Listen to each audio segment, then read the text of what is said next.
Assalamualaikum warahmatullahi wabarakatuh. Waalaikumsalam warahmatullahi wabarakatuh. Alhamdulillahirabbil alamin wa bihi nasta'inu ala umuri dunya waddin. Wassalatu wassalamu ala asrofil anbiya'i wal mursalin sayyidina wa maulana Muhammadin wa ala alihi wa sahbihi ajma'in. Amma ba'd. Yang terhormat Bapak Kepala Sekolah SD Negeri Jipang 1, yang terhormat Bapak Ibu Guru serta staf karyawan SD Negeri Jipang 1, alhamdulillah pada hari ini, hari Kamis tanggal 13 Juni 2024, kita dapat berkumpul dalam acara diseminasi Bapak Ruri Mulyana SPD SD MPD. Saya selaku pembawa acara izinkan membacakan susunan acara. Acara yang pertama yaitu pembukaan. Acara yang kedua yaitu menyanyikan lagu Indonesia Raya. Acara yang ketiga sambutan. Acara yang keempat yaitu acara inti, dan terakhir penutup. Untuk acara yang pertama yaitu pembukaan, marilah kita membaca basmalah bersama-sama. Bismillahirrahmanirrahim. Acara selanjutnya yaitu menyanyikan lagu Indonesia Raya. Hadirin dimohon berdiri.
Hadirin dipersilakan duduk kembali.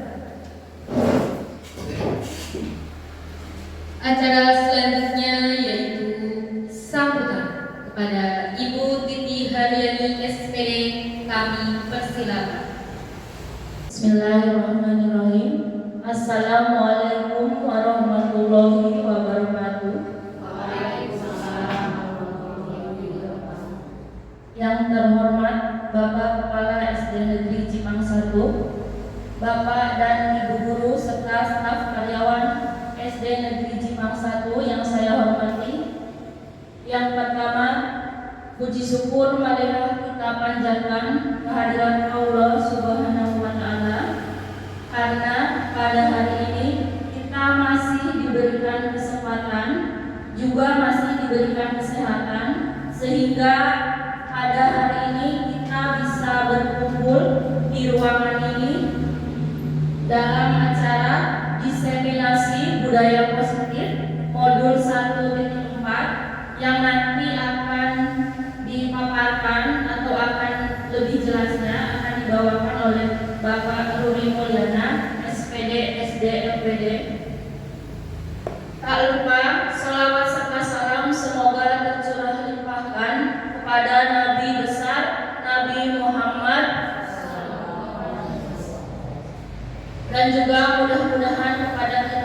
selaku umatnya besok di yaumul akhir kita mendapatkan syafaat darinya. Amin ya rabbal alamin. Bapak dan Ibu yang saya hormati, suatu kebanggaan bagi sekolah kita, sekolah tercinta SD Negeri Jipang 1, di mana dalam kegiatan hari ini di sekolah kita ada 2 orang guru yang sedang melakukan pendidikan calon guru penggerak angkatan 10 Kabupaten Brebes. Nah, sebagai saya pribadi, saya berharap nanti di dalam kegiatannya atau di dalam pendidikannya bisa berjalan dengan lancar, bisa menyelesaikan tugas-tugas yang diminta atau yang harus dikumpulkan nanti bisa tepat waktu. Dan kemudian mudah-mudahan juga nanti bisa lulus dengan nilai yang maksimal atau dengan ilmu yang sudah didapatkan nanti supaya bisa diterapkan di sekolah kita tercinta. Kemudian saya juga mengharap kepada Bapak dan Ibu guru yang sudah memenuhi persyaratan tetapi belum bergabung atau belum mengikuti pendidikan calon guru penggerak. Nah, saya menghimbau nanti agar yang belum, supaya nanti pada pelaksanaan seleksi di angkatan 12 agar nanti supaya bisa mengikuti. Harapannya nanti ke depan dengan adanya kegiatan seperti ini, apa yang sudah didapatkan oleh Bapak Ruli di dalam kegiatan pendidikan calon guru penggerak nanti bisa diterapkan dengan adanya kolaborasi antar rekan sejawat. Nah, itu harapan dari saya. Kemudian untuk selanjutnya, untuk nanti tentang pemaparan tentang diseminasi budaya positif modul 1.4 ini merupakan serangkaian atau tugas dari aksi nyata yang harus dikumpulkan pada modul 1.4. Nah, di dalam modul 1.4 itu berisi tentang berhubungan dengan budaya positif, yaitu tentang pembiasaan-pembiasaan, di mana ada beberapa pembiasaan yang sudah dilaksanakan di sekolah kita. Nah, mudah-mudahan apa yang sudah menjadi pembiasaan ini agar bisa dilaksanakan secara sadar dan secara terus-menerus. Nah, kemudian mungkin nanti bisa ditambahkan dengan pembiasaan-pembiasaan yang lain yang belum ada, atau bisa ditambahkan dengan kegiatan yang lain yang lebih mendukung. Bapak dan Ibu yang saya hormati, sekiranya itu yang bisa saya sampaikan. Mudah-mudahan kegiatan kita pada siang hari ini dari awal sampai dengan akhir bisa berjalan dengan lancar tanpa hambatan suatu apapun. Kiranya cukup sekian dari saya, kurang lebihnya mohon maaf. Wabillahi taufiq wal hidayah. Wassalamualaikum warahmatullahi wabarakatuh.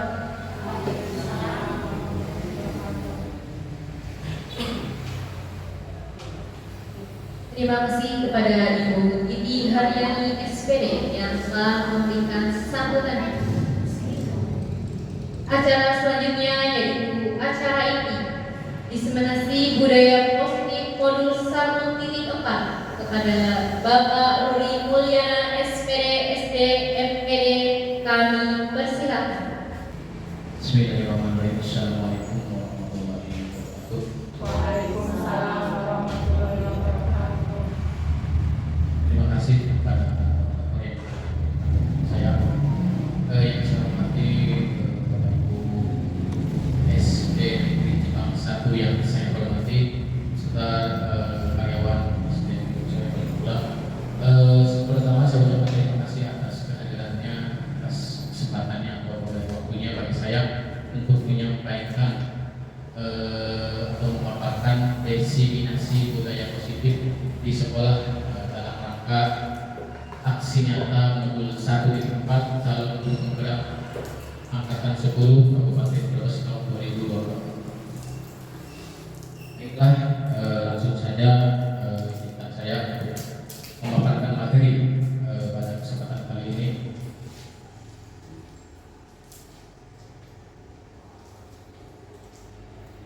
Jadi judul kegiatan pada hari ini adalah diseminasi budaya positif aksi nyata modul 1.4 oleh Rudi Mulyana SPD STMPD calon guru penggerak angkatan 10 Kabupaten Brebes. Perkenalkan, nama lengkap saya Rudi Mulyana SPD STMPD, calon guru penggerak atau CGP dari SD Negeri Cipang 1 angkatan 10.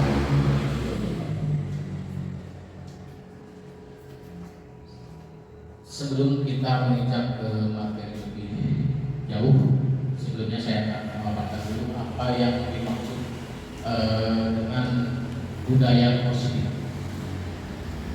Budaya positif adalah perwujudan dari nilai-nilai atau keyakinan yang bersifat universal yang diterapkan di sekolah kepada siswa-siswa.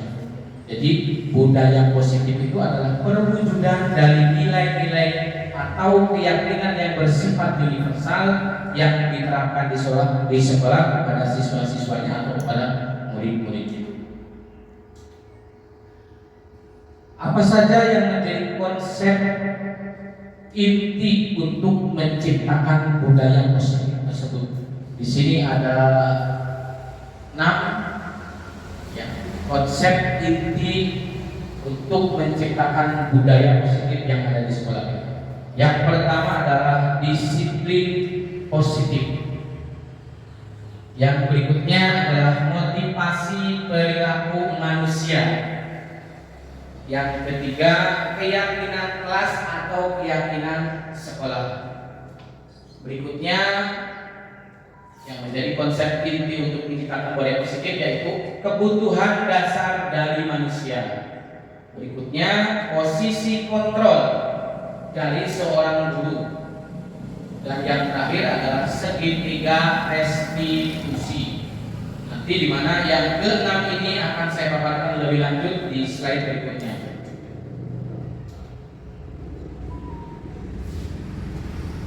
Tujuan dari pembelajaran dengan paradigma baru itu, atau yang pembelajaran dengan paradigma baru menurut Ki Hajar Dewantoro, yaitu yang pertama adalah pembelajaran yang dirancang prinsip pembelajaran yang berdiferensiasi sehingga peserta didik belajar sesuai dengan kebutuhan belajarnya berdasarkan tahap perkembangan dengan teori psikologi untuk mewujudkan profil pelajar Pancasila.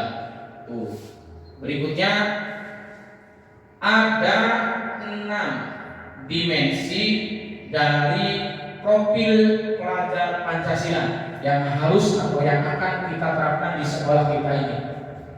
Yang pertama adalah beriman, bertakwa kepada Tuhan Yang Maha Esa dan berakhlak mulia. Itu yang pertama. Jadi ke-6 dimensi profil pelajar Pancasila yang pertama adalah beriman, bertakwa kepada Tuhan Yang Maha Esa dan berakhlak mulia. Yang kedua, berkebinekaan global. Selanjutnya bergotong royong, kreatif, bernalar kritis dan mandiri. Ini adalah ke-6 profil pelajar Pancasila yang harus atau akan kita terapkan di sekolah kita.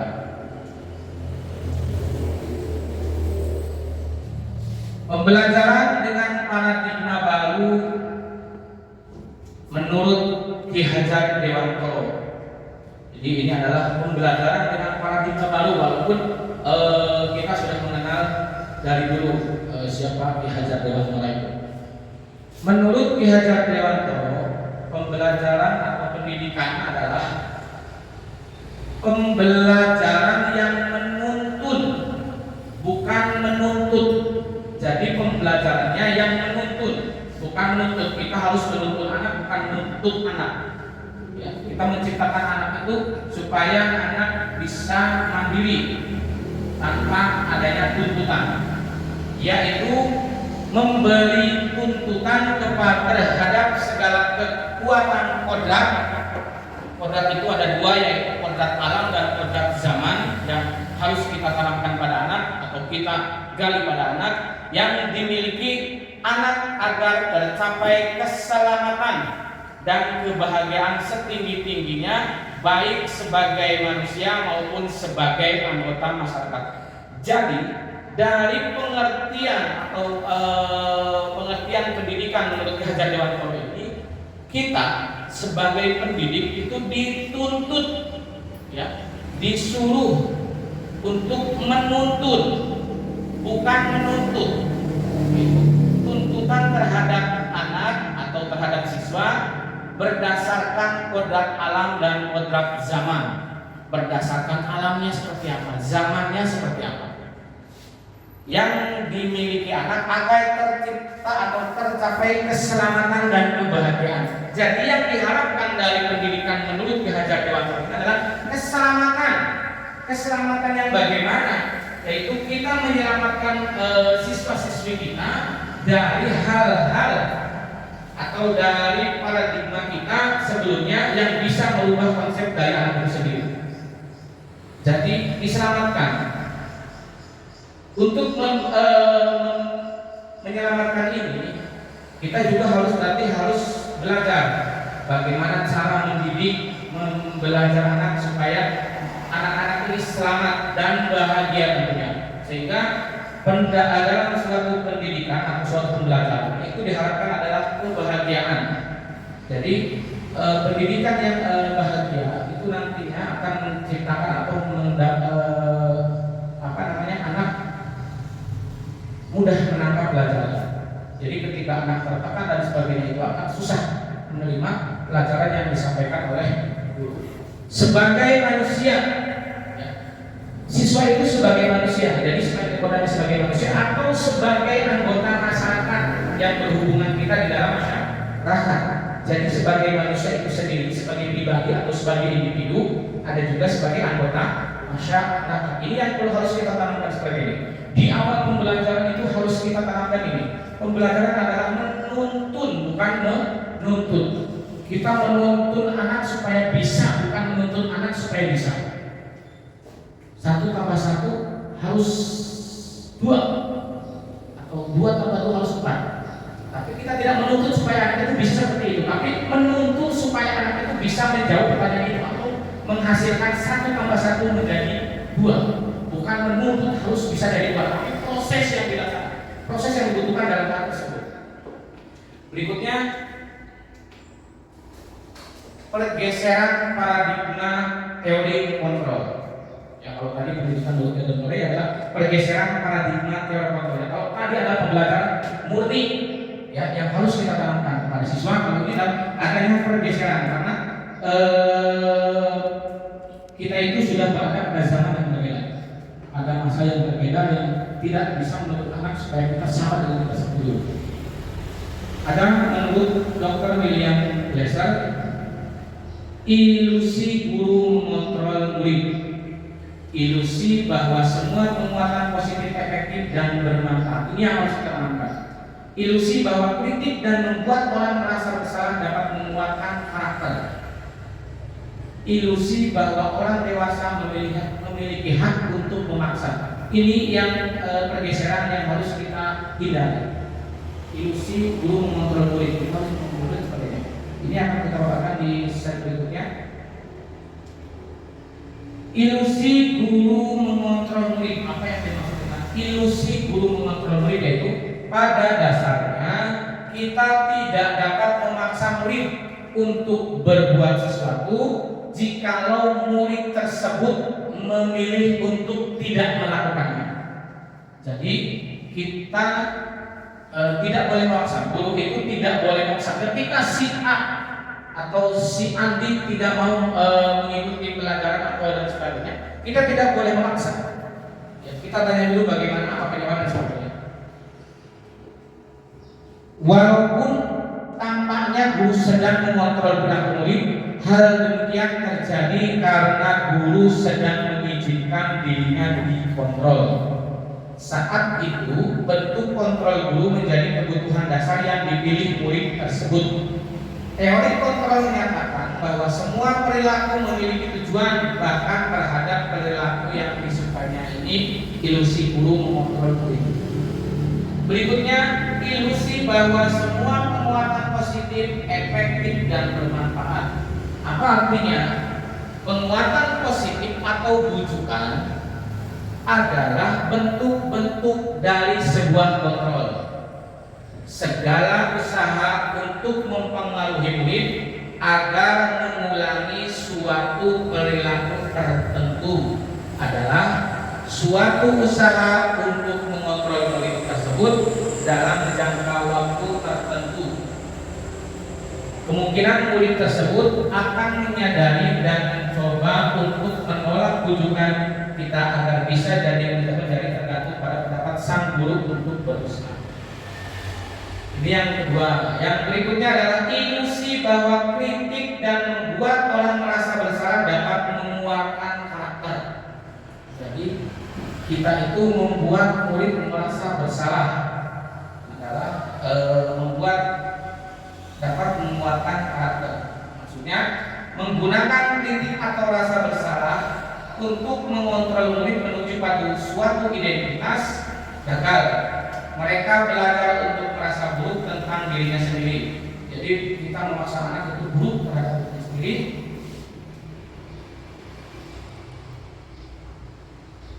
Mereka mengembangkan dialog tersebut tentang dirinya yang negatif. Kadang-kala suatu itu akan terasa sulit bagi guru untuk mengidentifikasi bahwa mereka sedang melakukan perilaku yang ini, karena seringkali guru cukup menggunakan suara halus untuk menyampaikan suatu pesan negatif. Jadi dari sini kita bisa belajar bahwa ketika kita belajar kepada murid atau memberikan pengertian kepada murid, tidak harus menggunakan suara yang besar, tapi harus menggunakan suara yang halus atau lemah untuk ilusi bahwa orang dewasa memiliki hak untuk memaksa. Jadi ilusi bahwa orang dewasa memiliki hak untuk memaksa. Banyak orang dewasa yang percaya bahwa mereka memiliki tanggung jawab untuk membuat murid-murid berbuat hal-hal tertentu. Jadi kadang-kadang guru memiliki pemikiran bahwa anak itu harus atau guru itu memiliki tanggung jawab agar anak-anak tersebut berbuat sesuai dengan keinginan. Apapun yang dilakukan dapat diterima selama ada sebuah pengajuan berdasarkan sebuah pengukuran kinerja. Pada saat itu pula orang dewasa akan menyadari bahwa perilaku memaksa tidak akan efektif dalam kurun jangka waktu yang panjang atau yang lama. Jadi perilaku memaksa siswa atau memaksa siapapun itu tidak akan efektif atau dampaknya buruk jika dilakukan secara terus-menerus atau dalam jangka waktu yang berkepanjangan dan sebuah hubungan permusuhan yang akan terbentuk. Jadi bukannya anak semakin mendekat kepada kita atau semakin nurut pada kita, tetapi akan menanamkan sikap permusuhan pada anak sehingga anak akan membenci terhadap gurunya. Itu yang sangat kita hindari. Berikutnya, mengubah paradigma stimulus respon ke pendekatan teori kontrol. Ini ada dua, yang pertama adalah stimulus respon dan teori kontrol. Realitas kebutuhan kita sama. Jadi dianggap kebutuhan sama. Si A dan si B kebutuhannya sama di kelas. Itu stimulus respon. Teori kontrolnya, realitas atau kebutuhan kita berbeda. Jadi kebutuhan siswa antara si A, si B sampai Z itu berbeda. Tidak sama. Yang kedua, semua orang melihat hal yang sama. Jadi stimulus responnya adalah semua orang melihat hal yang sama. Kita atau guru melihat si A itu dengan posisi yang sama. Itu stimulus respon. Teori kontrolnya, semua orang memiliki gambaran berbeda. Guru itu kadang melihat si A atau menilai si A itu berbeda. Itu yang teori kontrol. Berikutnya, kita mencoba mengubah orang agar berpandangan sama dengan kita. Kita mengharapkan atau untuk mengubah orang, mengubah si A, mengubah si B atau rekan guru A atau B untuk berpandangan sama dengan kita, mempunyai pandangan yang sama dengan kita, mempunyai pengertian tentang suatu hal yang sama kepada kita. Teori kontrolnya adalah kita berusaha memahami pandangan orang lain tentang dunia. Jadi kita harus menghargai atau berusaha memahami pandangan terhadap orang lain tentang penilaian dunia, bahwa penilaiannya tidak sama. Perilaku buruk dilihat sebagai suatu kesalahan. Sejatinya perbuatan buruk atau perbuatan yang jahat itu dilihat sebagai suatu bentuk kesalahan. Teori kontrolnya, semua perilaku memiliki tujuan. Jadi semua perilaku itu, apapun itu, hal yang menurut kita salah, hal yang menurut guru salah, itu kadang siswa memiliki pandangan tersendiri atau tujuan tersendiri kenapa siswa itu melakukan hal tersebut, atau kenapa seseorang itu melakukan tersebut. Itu ada tujuannya. Orang lain bisa mengontrol saya. Jadi orang lain dapat mengontrol saya. Teori kontrolnya, Anda tidak bisa mengontrol orang lain. Ketika orang lain bisa mengontrol saya, teori kontrolnya, Anda tidak bisa mengontrol orang lain. Berikutnya, pemaksaan ada pada saat rujukan gagal. Pemaksaan akan ada pada saat rujukan gagal. Pemaksaan ada pada saat rujukan gagal. Ketika kita membujuk seseorang atau membujuk siswa untuk melakukan sesuatu gagal, itu dampaknya adalah pemaksaan. Dampaknya adalah pemaksaan. Kolaborasi dan konsensus menciptakan pilihan-pilihan tersebut. Jadi kita berkolaborasi dengan anak, berkolaborasi dengan teman sejawat, atau konsensus dan menciptakan pilihan-pilihan baru. Kita memberikan pilihan pada anak untuk berbuat sesuai dengan kehendak anak, dan tentunya dengan kontrol kita sebagai guru. Model berpikir menang atau kalah dalam suatu pembelajaran atau pendidikan, itu model berpikir menang atau kalah. Teori kontrolnya memilih model berpikir menang, bukan menang kalah, tapi menang. Selanjutnya kita menginjak ke disiplin positif.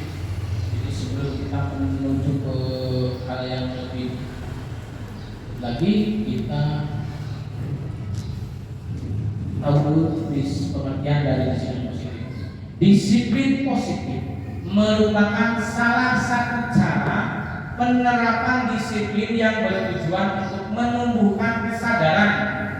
Jadi menumbuhkan kesadaran, bukan kepaksaan, serta memberdayakan anak untuk melakukan sesuatu tanpa sogokan, tanpa ancaman maupun hukuman. Jadi disiplin positif itu diciptakan oleh siswa. Jadi oleh siswa dengan dasar kesadaran, serta memberdayakan anak untuk melakukan sesuatu, untuk menyadarinya atau menyadari bahwa itu salah atau bahwa itu benar, tanpa adanya sogokan. Kita menyogok anak atau mengancam anak, kalau tidak masuk sekolah kamu nilainya jelek, atau kamu kalau ketika kamu tidak mengerjakan PR nilai kamu jelek, kamu nanti tidak naik kelas dan sebagainya. Itu ancaman maupun hukuman. Hukuman itu ada hukuman verbal atau hukuman fisik. Jadi itu yang harus kita hindari. Jadi disiplin positif ini jadi sebuah atau suatu keadaan disiplin jadi yang bertujuan menumbuhkan kesadaran, bukan atas dasar paksaan, keterpaksaan dan sebagainya. Itu yang perlu kita garis bawahi tentang disiplin positif. Berikutnya, nilai-nilai kebajikan yang bersifat universal atau nilai-nilai kebajikan universal. Seperti tadi nilainya adalah dari profil pelajar Pancasila, ada beriman, betapa berbudi mesa, tunggal, bergotong royong, kreatif, berharap kritis, dan mandiri. Ini adalah nilai-nilai kebajikan yang sifatnya universal, yang nantinya akan kita terapkan di sekolah. Nilai-nilai kebajikan universal. Apa yang dimaksud nilai-nilai kebajikan? Nilai kebajikan adalah sifat-sifat positif manusia yang merupakan tujuan mulia yang ingin dicapai setiap individu. Jadi itulah nilai-nilai kebajikan atau nilai-nilai kebaikan adalah sifat positif manusia yang merupakan sebuah tujuan yang mulia yang ingin diciptakan oleh suatu atau setiap individu. Jadi ini adalah nilai-nilai kebajikan, di mana nilai-nilai kebajikan tersebut bersifat universal, menyeluruh dan lintas bahasa, lintas suku bangsa, lintas agama maupun latar belakang. Jadi nilai-nilai itu tersebut bersifat universal dan lintas bahasa, suku bangsa, agama maupun latar belakang. Yang perlu kita garisbawahi dari ini adalah setiap perilaku perbuatan manusia atau itu memiliki suatu tujuan. Jadi apapun tindakan yang dilakukan manusia atau dilakukan siswa atau murid itu pasti memiliki tujuan. Ini menurut Dr. William Glasser pada teori kontrol 1984. Itu menyebutkan bahwa setiap perilaku atau perbuatan itu memiliki suatu tujuan, entah itu perilaku baik atau buruk, pasti semua memiliki tujuan dan harus kita gali apa tujuannya. Bukan kita memaksa untuk mendogma siswa bahwa untuk mengakui kesalahan dan sebagainya. Dengan menggairahkan nilai-nilai kebajikan yang diyakini setiap seseorang, maka motivasi intrinsiknya akan terbangun sehingga menggerakkan motivasi dari dalam untuk dapat mencapai tujuan mulia yang diinginkan. Ini menurut Dian Gosen 1998. Berikutnya, nilai-nilai kebajikan yang ingin dicapai oleh setiap anak Indonesia yang kita kenal dengan nama profil pelajar Pancasila yang harus kita tanamkan di sekolah. Yang pertama adalah beriman dan bertakwa kepada Tuhan Yang Maha Esa dan beragama mulia. Ini yang pertama. Yang kedua, mandiri. Yang berikutnya bernalar, kritis, berkebinekaan global, bergotong royong, kreatif. Ini profil pelajar Pancasila atau nilai-nilai kebajikan dari profil pelajar Pancasila. Sekarang motivasi perilaku manusia. Yang pertama ada PN dan juga motivasi kenapa manusia melakukan sesuatu atau kenapa manusia atau siswa melakukan sesuatu atau melakukan perilaku sebuah perilaku. Yang pertama adalah menghindari ketidaknyamanan atau hukuman. Yang pertama adalah menghindari ketidaknyamanan. Jadi perilaku manusia yang motivasinya yang pertama adalah menghindari ketidaknyamanan atau hukuman. Jadi apa sih melakukan suatu perilaku atau manusia itu perilaku? Yang pertama adalah untuk menghindari ketidaknyamanan sehingga manusia melakukan sesuatu. Yang berikutnya adalah mendapatkan imbalan. Motivasi manusia atau motivasi perilaku manusia yang kedua adalah mendapatkan imbalan atau sebuah penghargaan. Itu tujuan yang kedua. Motivasi yang berikutnya adalah menghargai diri dan menjadi orang yang mereka inginkan. Jadi ada 3 motivasi dari perilaku manusia. Yang pertama adalah menghindari ketidaknyamanan atau hukuman. Yang kedua mendapatkan imbalan atau penghargaan. Yang ketiga menghargai diri dan menjadi orang yang mereka inginkan. Kita akan bahas satu persatu motivasi perilaku manusia. Yang pertama adalah ingin menghindari ketidaknyamanan. Kenapa? Atau alasan manusia melakukan sesuatu, yaitu menghindari ketidaknyamanan atau hukuman. Ini adalah tingkat yang paling rendah atau terendah dalam suatu motivasi. Biasanya orang yang memiliki motivasi tersebut itu adalah atau berniat untuk menghindari sebuah hukuman atau ketidaknyamanan. Ya, cari aman dalam suatu hal. Jadi daripada ribut, daripada menyimpulkan sesuatu hal, kita mencari kenyamanan atau menghindari ketidaknyamanan dengan mencari kenyamanan atau hukuman. Akan bertanya atau ketidaknyamanan akan bertanya apa yang akan terjadi apabila saya tidak melakukannya. Jadi apa yang terjadi ketika saya tidak melakukannya. Sebenarnya mereka sedang menghindari permasalahan yang mungkin muncul atau berpengaruh pada mereka secara fisik maupun psikologis, atau tidak terpengaruhinya kebutuhan mereka bila mereka tidak melakukan tindakan tersebut. Motivasi ini bersifat eksternal. Jadi yang pertama dalam motivasi kebutuhan manusia adalah menghindari ketidaknyamanan atau hukuman. Istilahnya cari aman. Berikutnya, untuk mendapatkan imbalan atau penghargaan dari orang lain. Jadi motivasi yang kedua adalah mendapatkan imbalan atau penghargaan dari orang lain. Satu tingkat di atas motivasi pertama. Jadi ini tingkatannya lebih tinggi dari tadi, menghindari ketidaknyamanan atau hukuman. Di sini orang berperilaku untuk mendapatkan imbalan atau penghargaan dari orang lain. Orang dengan motivasi ini akan bertanya. Jadi orang yang memiliki motivasi kenapa melakukan suatu hal ini akan bertanya, apa yang akan saya dapatkan? Ya, apa yang akan saya dapatkan ketika atau saya melakukan kegiatan tersebut atau melakukannya? Apa yang saya dapatkan? Tapi ingin mendapatkan imbalan atau penghargaan dari orang lain. Mereka melakukan sebuah tindakan untuk mendapatkan pujian dari orang lain yang menurut mereka suatu hal yang penting, dan mereka meletakkan dalam dunia berkualitas mereka atau sesuai kualitas mereka.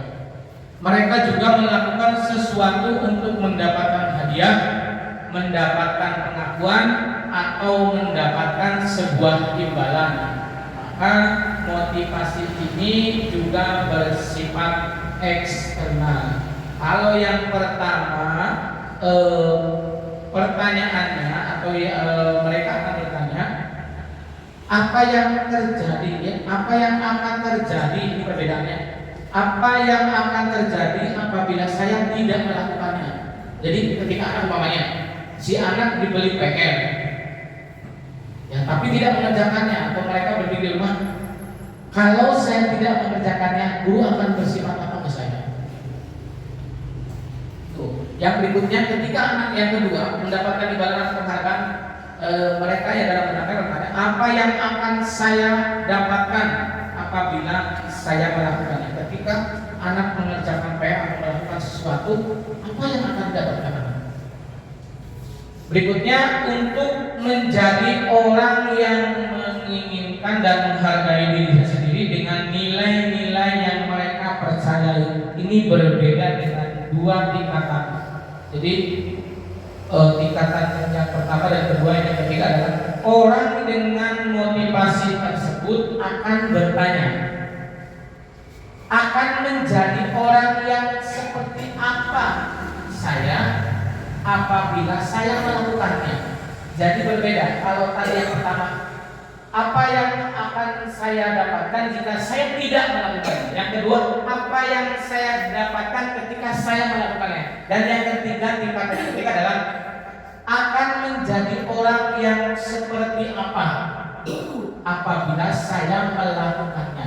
Ini tingkatannya lebih tinggi dari dua tingkatan ini.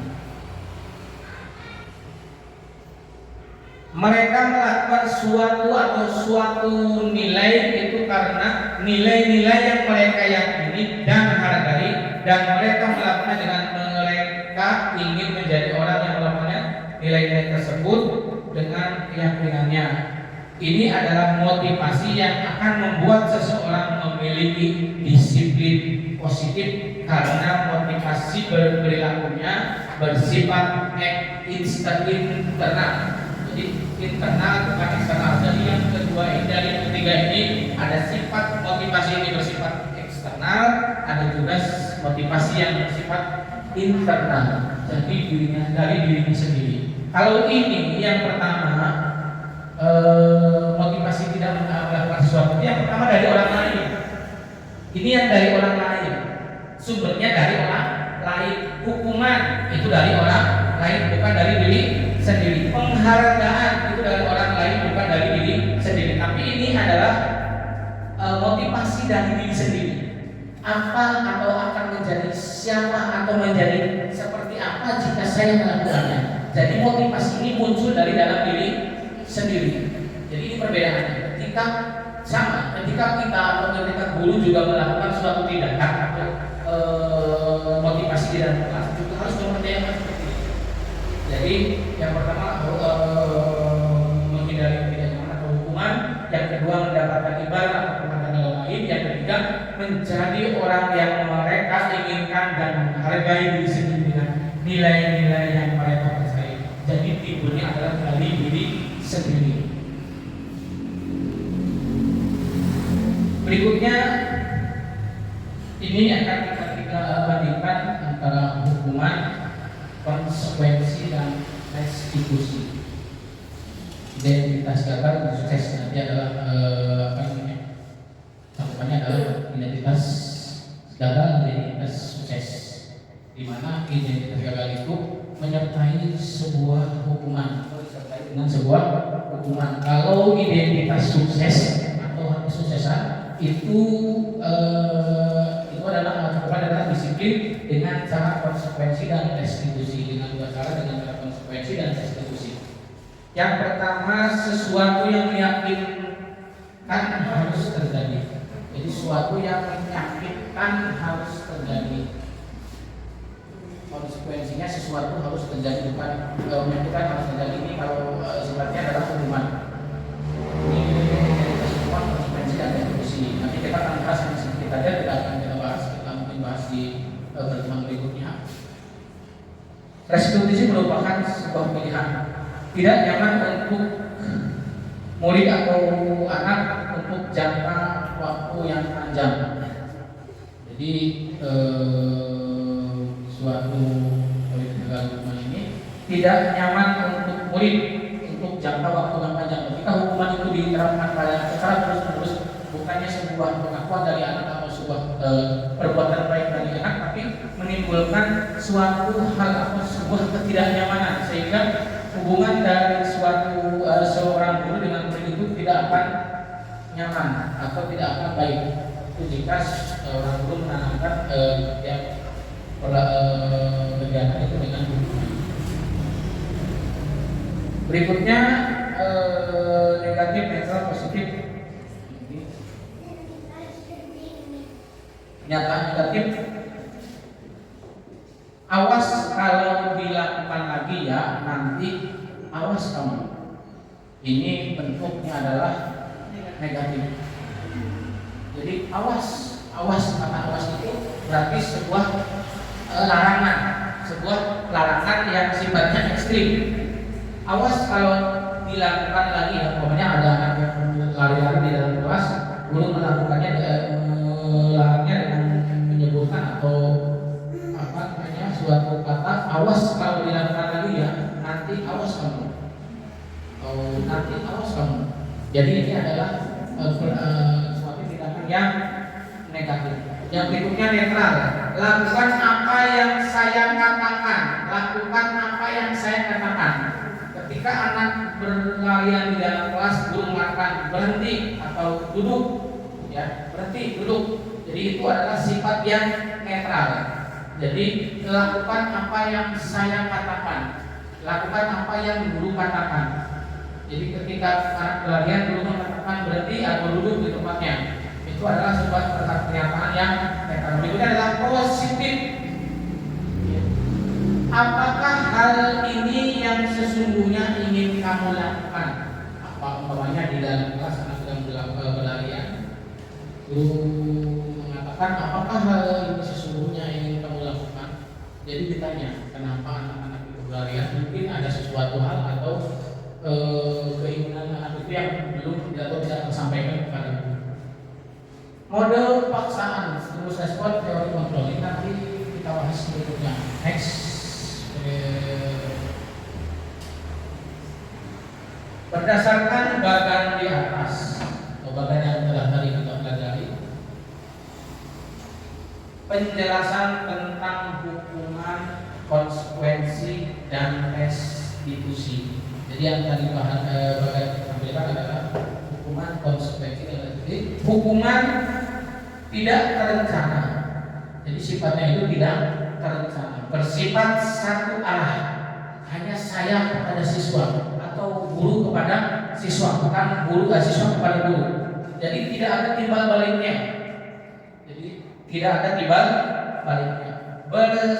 Bisa berupa hukuman fisik itu suruh lari, push up, squat jump dan sebagainya. Atau hukuman bersifat psikis. Psikis itu hukuman yang mengganggu psikis anak.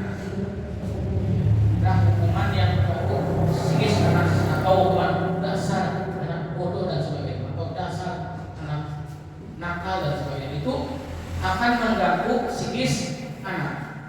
Jadi padahal anak itu banyak tadi berlarian ingin melakukan sesuatu apa atau ada tujuan apa, tapi guru menanggapinya dengan cara atau memberikan hukuman atau kata-kata kasar. Kata-kata kasar yang dikeluarkan oleh guru itu juga termasuk sebuah hukuman. Jadi kasar, bodoh dan sebagainya itu adalah kata-kata kasar yang bersifat hukuman. Yang berikutnya adalah konsekuensi. Konsekuensi itu bersifat terencana. Jadi konsekuensi itu sudah direncanakan dari awal atau sudah disepakati bersama. Bentuk-bentuk konsekuensi itu dibuat oleh pihak guru atau sekolah. Konsekuensi kelas, konsekuensi sekolah dan sebagainya. Ini sudah direncanakan, sudah terstruktur, sudah terjadwal dan sebagainya. Yang berikutnya adalah restitusi. Adalah proses menciptakan kondisi bagi murid untuk memperbaiki kesalahan mereka, sehingga mereka bisa kembali pada kelompok mereka dengan karakter yang lebih kuat. Ini menurut dosen tahun 2024. Jadi restitusi itu adalah proses, ya, proses menciptakan kondisi bagi murid. Kalau tadi konsekuensi apa yang akan didapatkan oleh anak, ya, tadi konsekuensinya seperti apa. Ini sekarang restitusi. Restitusi adalah proses untuk menciptakan kondisi bagi murid untuk memperbaiki kesalahan mereka sehingga mereka bisa kembali pada kelompok mereka dengan karakter yang lebih kuat. Jadi sehingga mereka kembali pada kodrat mereka, karakter mereka yang sempurna. Di dalam pendidikan sekolah dasar, jadi guru itu selain menjadi seorang pendidik juga menjadi seorang guru pembimbing, guru BK. Jadi kita itu dituntut bukan hanya mengajarkan suatu pendidikan atau suatu ilmu kepada anak, juga harus bisa memposisikan kita sebagai guru BK atau guru bimbingan konseling. Jadi guru SD itu memiliki tugas ganda. Jadi selain mendidik juga harus memberikan pelajaran kepada anak. Pendidik itu dari segi karakter dan sebagainya. Berikutnya, apa itu restitusi? Kalau tadi menurut dosen adalah proses, ini restitusi adalah proses menciptakan kondisi kembali. Tadi seperti sudah dikatakan, restitusi adalah suatu proses menciptakan kondisi bagi murid untuk memperbaiki kesalahan mereka yang dilakukan, seperti lalu-lalu dari kelas kita buat seketika restitusi, sehingga mereka itu bisa kembali pada kelompok mereka itu tidak melakukan hal tersebut berulang dengan karakter yang lebih kuat. Jadi sudah mendarah daging, bukan melakukan suatu kegiatan atau melakukan suatu tindakan dengan cara terpaksa, tapi sudah mendarah daging, sudah menjadi sebuah karakter. Makanya nanti di sekolah kita cara penanamannya harus sudah seperti itu. Jadi bukannya efek jerah atau takut yang didapatkan oleh anak, tetapi merupakan sudah menjadi sebuah karakter. Ya, karakter baik dari seorang anak atau seorang siswa. Restitusi juga merupakan proses kolaboratif yang mengajarkan murid untuk mencari solusi untuk masalah mereka sendiri. Contohnya, anak tidak mengerjakan PR, ya, tidak mengerjakan PR, datang terlambat, ya. Itu dalam proses kolaborasinya antara siswa dengan guru itu dapat mengajarkan apa solusi yang harus dilakukan, bukan guru memberikan perintah atau memberikan hukuman dan sebagainya, tapi solusinya supaya anak itu tidak terlambat lagi, supaya anak itu tidak bisa mengerjakan PR lagi. Jadi dengan adanya restitusi ini diharapkan anak itu dapat mencari solusinya sendiri. Jadi saya supaya tidak terlambat sekolah lagi berarti harus tidur lebih gasing. Guru itu dituntut untuk mencari solusi bersama-sama, bukan guru yang menentukan kamu harus bangun tidur gasing supaya tidak, tapi hasil itu atau kegiatan itu dihasilkan sendiri oleh murid dengan bimbingan guru dan membantu murid berpikir tentang orang seperti apa yang mereka ingin atau orang seperti apa yang mereka ingin atau menjadi sebuah tujuan dunia dan bagaimana mereka harus memperlakukan orang lain. Jadi selain mencari solusinya sendiri, juga mereka memiliki sebuah tujuan yang mulia, ya, agar atau dengan tujuan mereka memperlakukan orang lain dengan baik, ya, perlakukan guru dengan baik, memperlakukan teman dengan baik, yaitu dengan proses restitusi.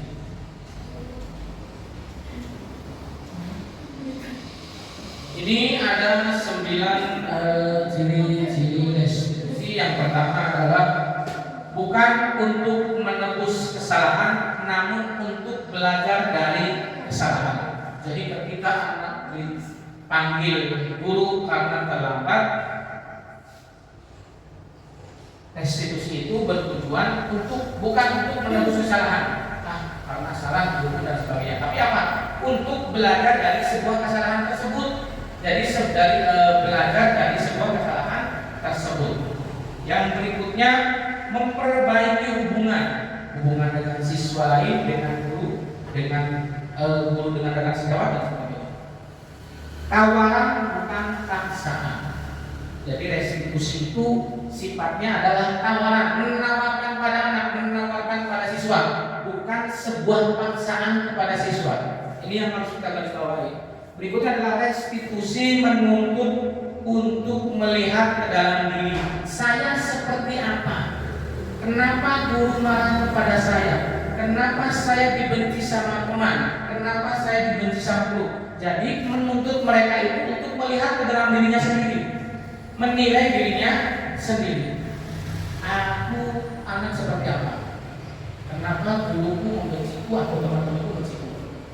Berikutnya, merestitusi mencari kebutuhan dasar yang mendasari tindakan. Jadi mencari kebutuhan dasar. Kebutuhan siswa itu apa? Yang diharapkan siswa itu apa? Yang diinginkan siswa itu apa? Atau yang menjadi dasar tindakan tersebut. Berikutnya, restitusi diri adalah cara yang paling baik.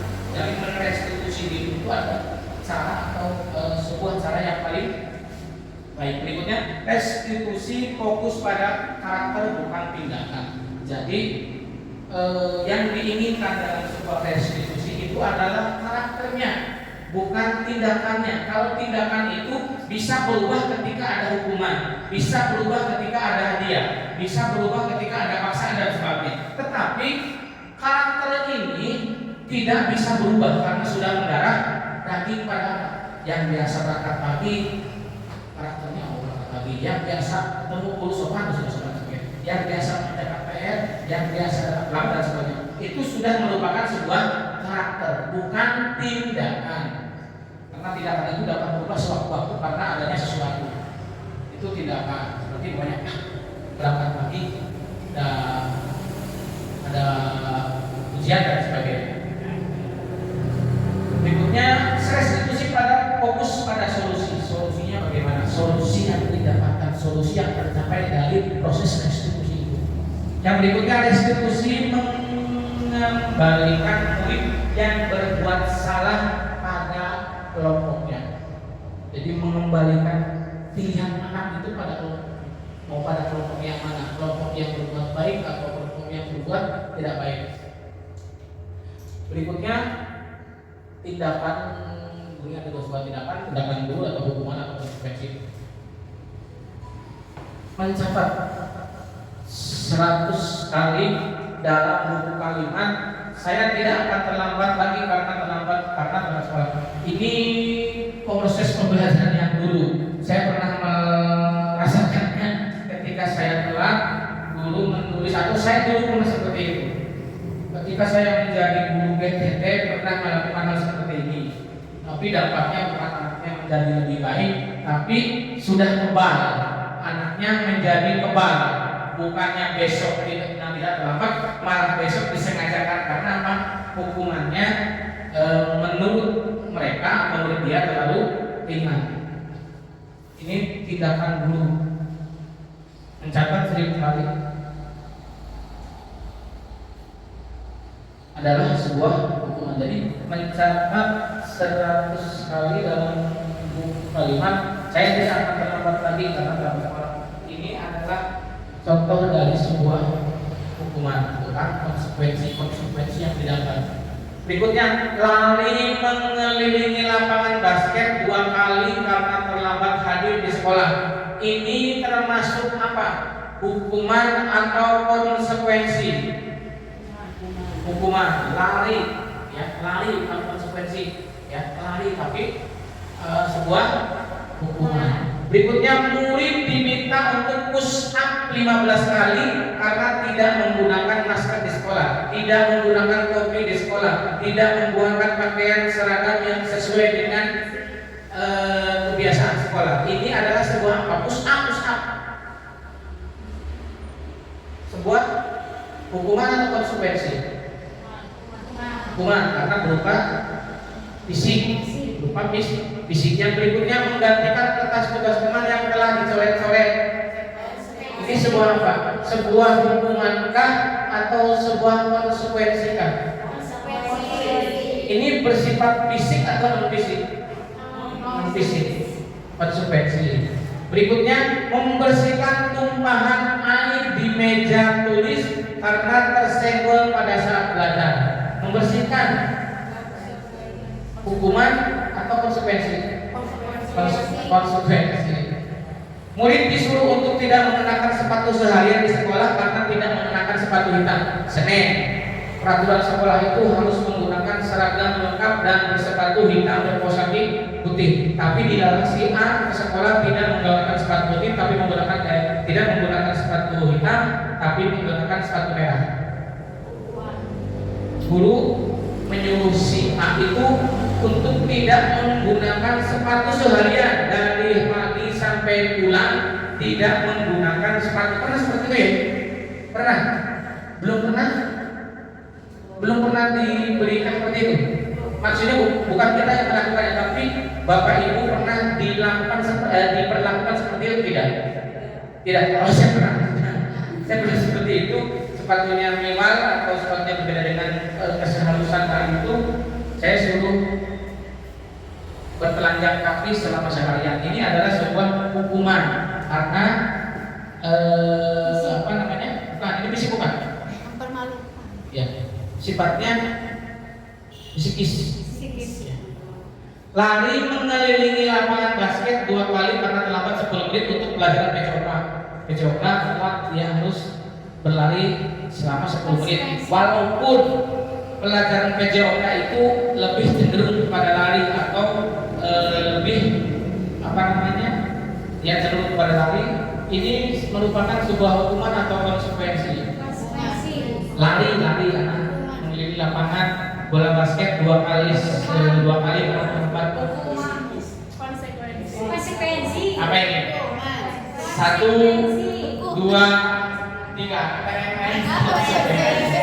Jadi walaupun ya sebuah hukuman fisik, tapi ketika ya nah lari bagi lapangan sepak bola karena lambat 10 menit, ini agak membingungkan pada kita karena di sisi lain hukuman ini bersifat fisik. Berikutnya kebutuhan dasar manusia. Jadi sejatinya itu manusia itu memiliki sebuah kebutuhan. Kebutuhan dasar manusia ini yang pertama adalah apa ya? Pertama makan.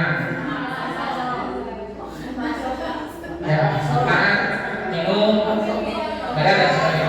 Yang pertama adalah apa ini? Bertahan hidup.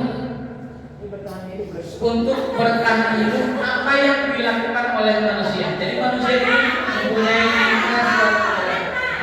Yang kedua,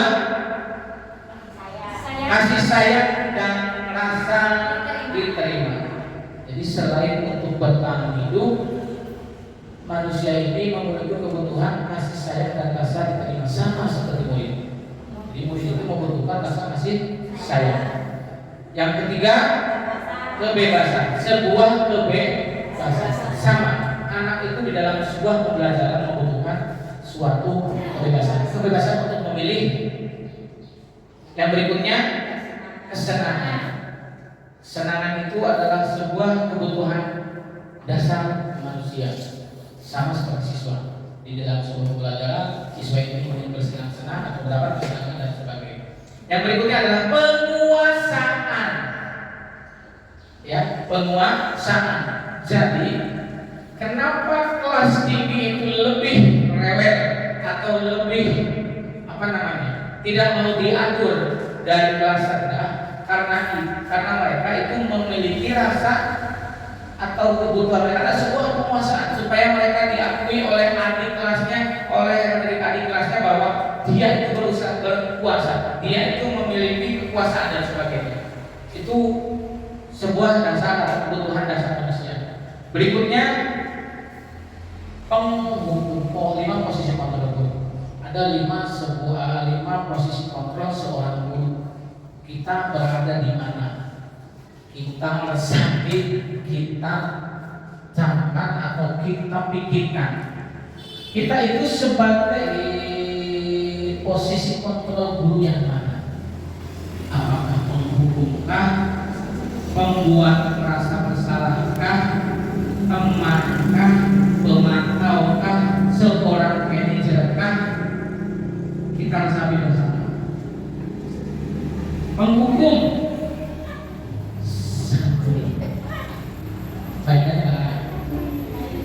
menghukum, menghayati, menunjuk-nunjuk, berkaca pinggang, membuat hukuman sengketa. Jadi penghukum guru yang bersifat atau memiliki sikap menghukum adalah menghayati. Menghayati apa menghayati? Menghayati itu berkata kasar, melakukan perilaku kasar kepada anak, menunjuk-nunjuk, siap kamu, ya. Kamu seperti itu nanti akan diberikan hukuman sebagainya. Berkaca pinggang, biasanya gurunya yang agak temperamental atau mukanya muka judes di sini ada. Jadi berkaca pinggang kali di diri.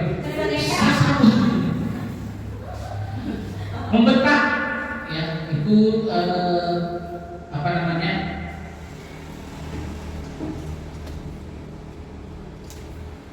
Yang posisi guru sebagai penghukum. Dampaknya apa yang didapatkan anak ketika kita memberikan hukuman dan sebagainya? Anak menjadi pendendam. Nanti kalau saya sudah dewasa, kalau saya sudah berhasil, awas kalau di jalan. Pernah saya seperti itu, berpikiran seperti itu pada guru yang bersifat kasar kepada saya. Itu akan menanamkan atau tekanan pada anak hal seperti itu. Tidak menyukai guru atau label tertentu. Akhirnya pelajaran matematika tidak mau ikut, PJOK tidak mau ikut. Karena apa? Pernah dihardik, pernah dibentak, pernah dihukum oleh guru tersebut. Yang berikutnya, posisi guru yang berikutnya adalah membuat merasa bersalah. Suaranya lembut namun menyalahkan siswa. Contohnya gimana? Bersuara lembut namanya takut. Gara-gara kamu ini. Bahasanya kan lemah, tapi menyalahkan siswa. Semua gara-gara kamu. Jadi walaupun bahasanya lembut, tapi seolah-olah menyalahkan siswa. Guru menyatakan kesalahan pada siswa dan guru menderita. Guru menyatakan kesalahan pada siswa dan gurunya itu merasa menderita. Dampaknya adalah membuat siswa merasa bersalah.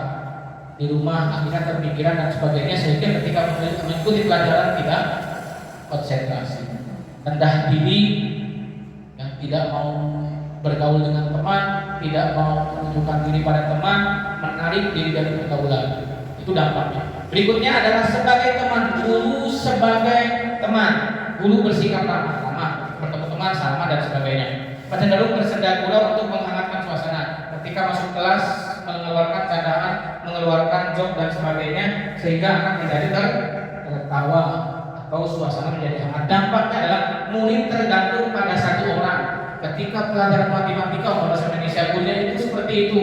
Ketika diajar sama guru PJOK atau guru matematika atau guru agama, mereka tidak merasa nyaman. Karena apa? Mereka itu bergantung kepada guru tadi yang sering membuatnya nyaman, sering memberikan candaan kepada siswa, sehingga mereka itu bergantung pada orang tersebut mengikuti pelajaran agama.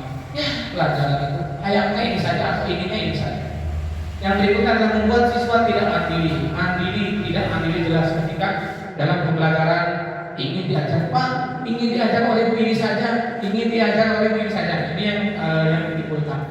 Berikutnya adalah sebagai pemantau. Nada bicaranya dan kesannya datar. Identitas berhasil, pemantau tetap memantau saat bisa diberi sanksi. Jadi mereka itu tidak ngomong tapi hanya memantau. Dampaknya adalah menghitung hadiah hukuman yang diberi atau melihat nilai belajar. Tidak sepenuhnya mandiri. Berikutnya adalah sebagai manajer. Suaranya netral, tidak memihak, tidak keras, tidak lambat dan tidak landai, tidak lembut dan sebagainya. Tercipta identitas positif, berhasil mengajukan pertanyaan bermakna, membuat siswa memecahkan masalah sendiri. Dampaknya adalah murid atau siswa menjadi mandiri. Peserta didik memecahkan masalah sendiri. Nah, dari kelima bentuk guru ini atau karakter guru ini, mana yang paling baik? Sebagai hukum adalah sebagai manajer. Jadi guru itu diharapkan menjadi sebuah manajer atau seorang manajer dari sebuah pembelajaran, menciptakan anak mandiri, memecahkan mandiri. Ini yang diharapkan, termasuk dalam kurikulum merdeka. Tujuannya adalah murid menjadi lebih mandiri. Berikutnya pernyataan. Pertanyaan. Saya kecewa sekali dengan kamu. Ini adalah membuat orang merasa bersalah. Saya kecewa sekali dengan kamu karena kamu melakukan seperti ini, adalah sehingga anak itu merasa bersalah. Berikutnya, kamu tidak pernah benar melakukannya. Siapa yang menyatakan? Atau sebagai siapakah? Posisi guru sebagai apa? Kamu tidak pernah benar melakukannya. Sebagai penghukum. Berikutnya, ayolah lakukan demi ibu dan bapak. Ayolah lakukan demi ibu dan bapak. Demi ibu dan bapak dulu. Sebagai teman. Berikutnya, apakah kamu mau mendapatkan stiker bintang hari ini? Sebagai bagaimana kamu bisa menyelesaikan masalah ini? Sebagai manajer.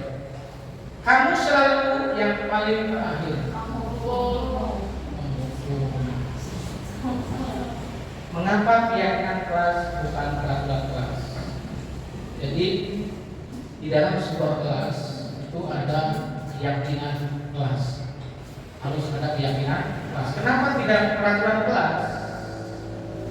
Mengapa kita memiliki peraturan tentang penggunaan helm pada saat mengendarai kendaraan roda motor?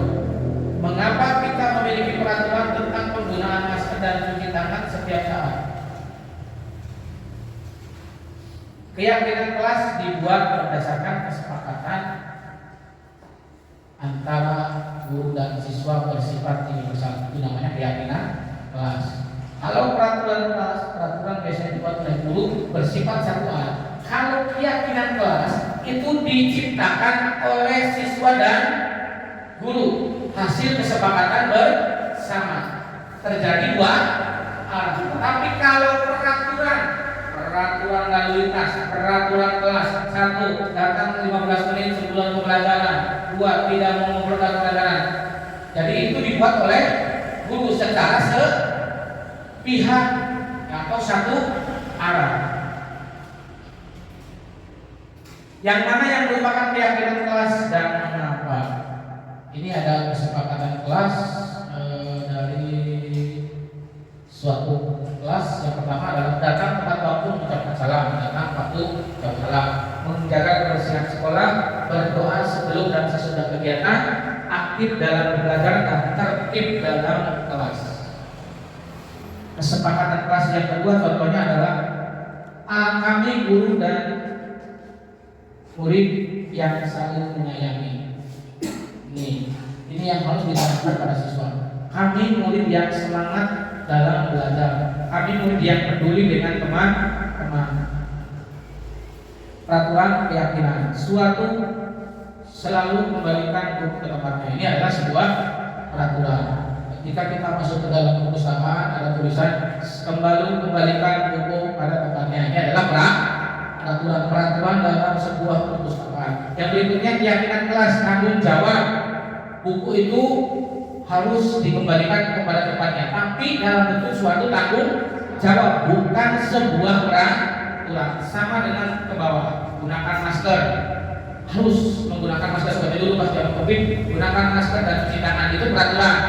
Tapi kata-katanya menjaga kesehatan dan keselamatan. Jadi kita menggunakan masker itu untuk menjaga kesehatan dan keselamatan. Itu keyakinan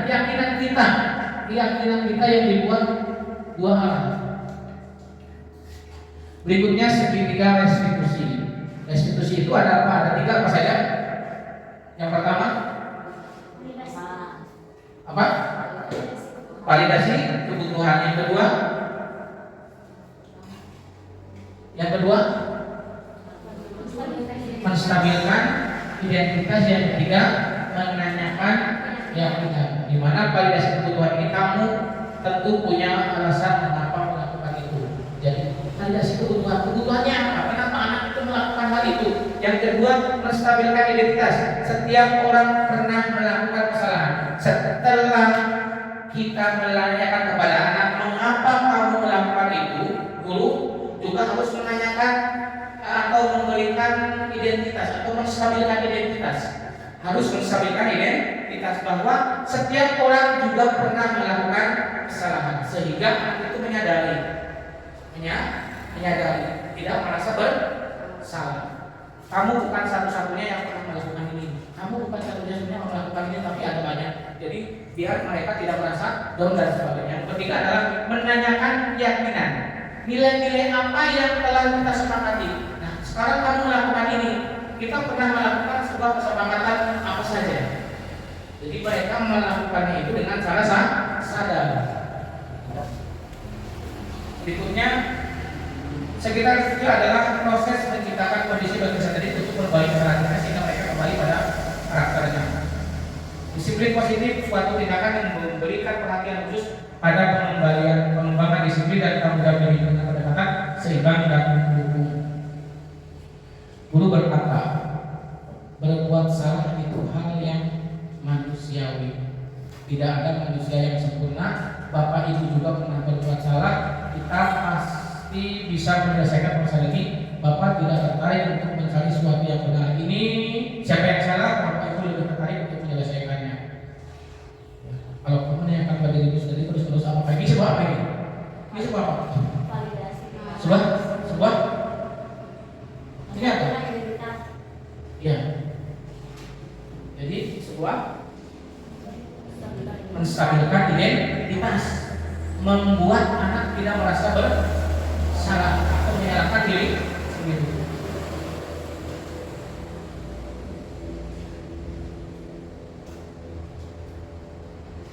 Yang berikutnya adalah membantu siswa mengenal basic need atau kebutuhan yang hidup ketika melakukan kesalahan tersebut. Pada dasarnya, setiap tindakan manusia tujuannya adalah memenuhi basic need atau power, freedom atau love and belonging, fun and survival.